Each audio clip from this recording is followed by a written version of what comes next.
हमने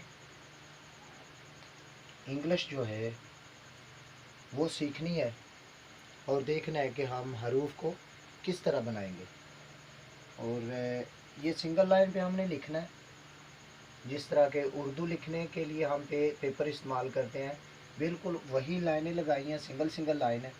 इसके ऊपर हम इंग्लिश लिखेंगे। अब इंग्लिश लिखने के लिए हमें थोड़ा प्रॉब्लम आ सकती है, हमसे गलती हो सकती है। उन गलतियों को दुरुस्त करने के लिए हमने इसका एक तरीकाकार अख्तियार किया है और वो मैं आपके साथ शेयर करता हूँ।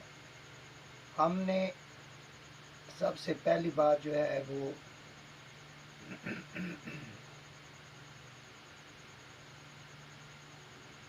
वो ये देखनी है, ये हमने ए लिखा है। हमने देखना है कि इसकी ऊंचाई कितनी है। इसकी ऊंचाई सबसे पहले हमने ये देखना है, इसकी ऊंचाई कितना ऊंचा हरफ बनाया हमने। और इतना फासला, जितना ये ए ऊंचा है उतना ही फासला जो है हमने ऊपर बनाना है।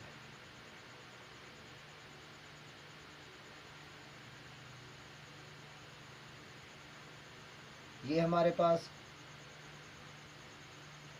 एक लाइन ये बन गई है।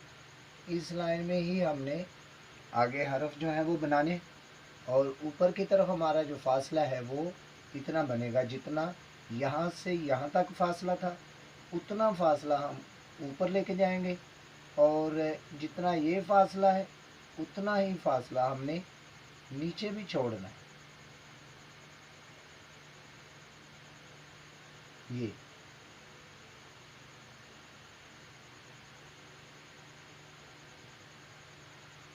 ये हमारे पास फासला होगा। और दरअसल हमारे पास ये 4 लाइनें लग जाएंगी इस तरह। हमारे पास 4 लाइनें लग गई हैं, नंबर 1, ये नंबर 2, ये नंबर 3 और ये नंबर 4। इन्हीं 4 लाइनों में हमारे हरूफ आएंगे सिंगल लाइन पे जब हमने लिखना है। तो आपको ना ये लाइन लगाने की ज़रूरत होगी, ना ये लाइन लगाने की ज़रूरत होगी, ना ये लाइन लगाने की ज़रूरत है। ये आपकी प्रैक्टिस पे मुनहसर है कि आप कितनी ज़्यादा प्रैक्टिस करते हैं। उस प्रैक्टिस के मुताबिक फिर आप जो है इनका तयन जो है ना वो अपने कलम की जो रवश है और कंट्रोल जो है उसको बुनियाद बना के आप इसे कर सकते हैं मुकम्मल। तो आइए अब आगे देखते हैं। हमारे पास अगला हरफ होगा बी। तो बी जो है वो हमने ये ऊपर वाली लाइन जो आखिरी लाइन लगाई थी, लाइन नंबर 1, वहाँ से हम शुरू करेंगे इस तरह सबसे पहले। उसके बाद यही गोल दायरा जो ये ए का बनाया था, यही गोल दायरा हमने इधर बनाना है दोबारा।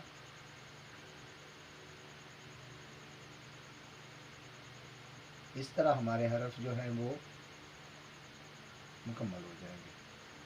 अब हमने जितने भी आगे आखिर तक जो भी हम लिखेंगे वो एक ही लेवल में आएगा। ख़ास चीज़ जो आपने देखनी है वो ये है कि इस बात का आपने ख्याल रखना है कि ये फासला जो पहले हरफ का है वो जितना फासला होगा उतना ही फासला आपने यहाँ से यहाँ तक छोड़ना है, उतना ही फासला इस लाइन नंबर 3 से नीचे तक लाना है। ये फासला आपने ऊपर नीचे नहीं करना। अगर आप इस फासले को ऊपर नीचे करेंगे तो आपके हरूफ जो है वो भी ऊपर नीचे हो जाएंगे। लिहाजा आप ख़ास ख्याल रखें कि हमारा ये जो तरीक़ाकार है यही चले और इसी के मुताबिक हम अपने हरूफ जो है वो लिख सकें। ये हमारी जो line number 1, line number 2, line number 3 और लाइन नंबर 4 है, इन्हीं के दरमियान हम अपने हरूफ जो है वो बनाएंगे। और जो हरूफ आगे आएंगे इंशाल्लाह अगली वीडियो में हम वो भी आपको बताएंगे।